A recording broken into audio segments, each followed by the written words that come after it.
Hey guys, Tara here. Welcome back to Tech Titans. So, today we're taking a look at a phone that honestly just mostly sits on my desk or in my bag these days. This is my gold iPhone 14 Pro. It's not my main daily driver for context. I've got my iPhone 17 Pro for that, but I always keep this 14 Pro around as a backup. I use it when my main phone is on the charger or for review purposes just like this video.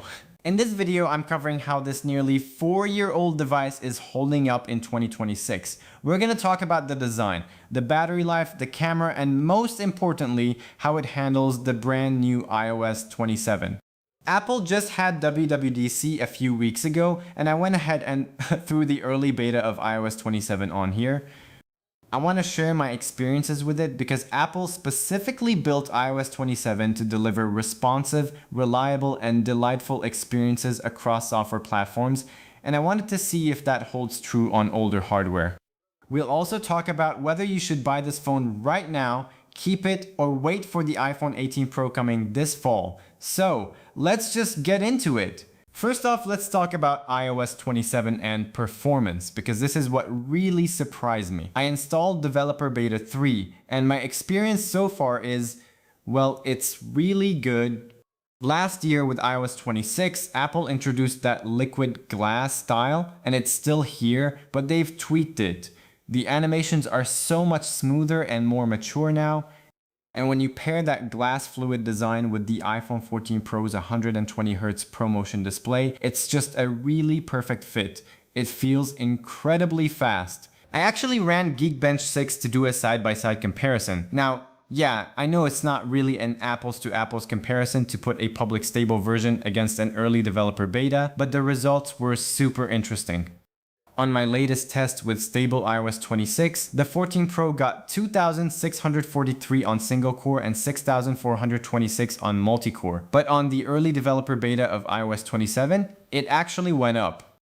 I got 2,714 for single core and 6,910 for multi-core. I mean, I really don't know how Apple did it. iOS 27 just feels like a much more proper optimized version of iOS 26. For day-to-day use, from casual scrolling to demanding tasks, it's still an absolute powerhouse. Apps open quick and swiping between them is flawless.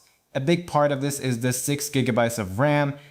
If you remember my video on the base iPhone 12 or 13, those phones were constantly reloading background apps because of the lower RAM. But with 6GB on this 14 Pro, it holds apps in the background really well for today's standards.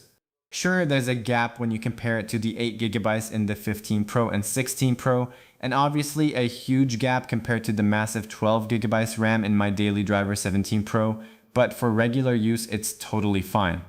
I even do some 4K video editing while I keep my other apps open in the background, and it's still running pretty well for jumping video editing and Safari browser, for example. I also do gaming on it. High demanding games are still very playable.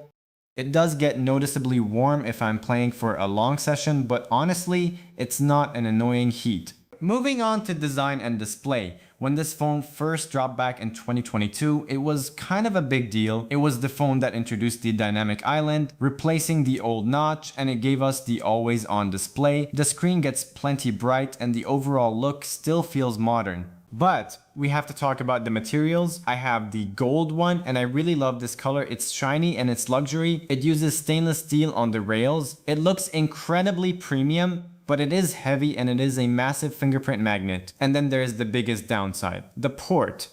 It's still a Lightning port. In 2026, where literally every device I own, including my ThinkPad, my iPad, and my 17 Pro, uses USB-C, having this old non-universal port is just really annoying sometimes. You definitely lack convenience with it. Now, let's touch on battery life. My battery health is currently sitting at 78%. Yeah, I've got the dreaded important battery message telling me to service it. But, for my day-to-day use, it's actually still decent. If I just use it for common daily tasks, social media, mostly on Wi-Fi, maybe a little bit of light gaming, and some calls, it can hold me from the morning until the late afternoon. It's definitely not a whole day active phone anymore, but considering the health percentage, it survives better than you'd expect. As for the cameras, this was the generation where Apple finally jumped to a 48 megapixel main sensor. When it released, it was a massive step up for detail and low light performance. Honestly, in today's situation, for day-to-day casual shooting, it is still fantastic. The photos look sharp, the video is famously stable and crisp, and unless you really need that super long optical zoom that newer models offer, you aren't missing out on much hardware-wise here. But here is where we hit the real gap between modern iPhones and this one: software updates and Apple Intelligence. With iOS 27, Apple unveiled their next generation of Apple Intelligence with some incredible new Siri features.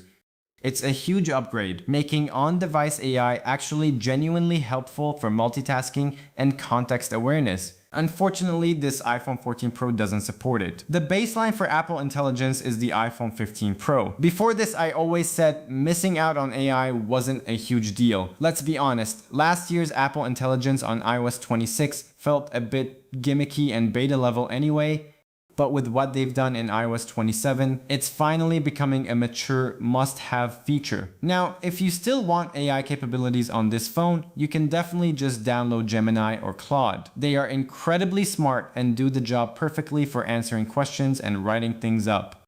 But you just have to remember that they aren't processed on device, so you do miss out on Apple's deep system integration and their really strict on-device privacy policy. So, conclusion time. What should you do? If you are currently holding on to an iPhone 14 Pro and wondering if you should upgrade, I think you should take a step back and look at what you actually need. Having this 14 Pro right next to my 17 Pro every day, I can tell you that the 14 Pro is still surprisingly capable. If you are comfortable with it, if you don't care about extreme zoom or having on-device AI, you don't have to upgrade. If your battery is bugging you, just go to Apple and replace the battery with an original one. It'll feel fresh and snappy like new. However, if you do decide to upgrade to the upcoming iPhone 18 Pro this fall, that is a really good move. You are jumping over several generations of hardware improvements, better thermal management, way better cameras, much more RAM, a lighter material body, and full future-proofing for Apple Intelligence.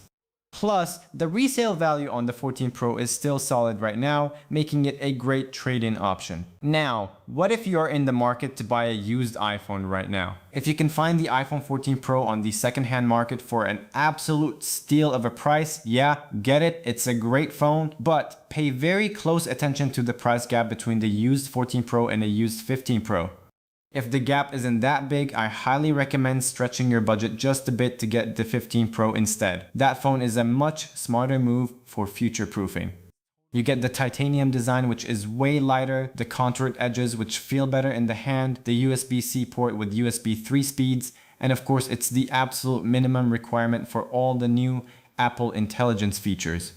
Just keep in mind that the iPhone 15 Pro hardware did have some thermal management issues when it launched. The OS updates have muffled the heat a bit, but it's still a hardware reality. So yeah, that's my long-term take on the iPhone 14 Pro running iOS 27 in 2026. It's an incredibly resilient piece of tech that still holds up beautifully if you treat it right. Let me know down in the comments what phone you are rocking right now and if you're planning to upgrade this fall. Thanks so much for hanging out with me today. Make sure to hit that like button, subscribe if you haven't already, and I'll catch you guys in the next one. Peace.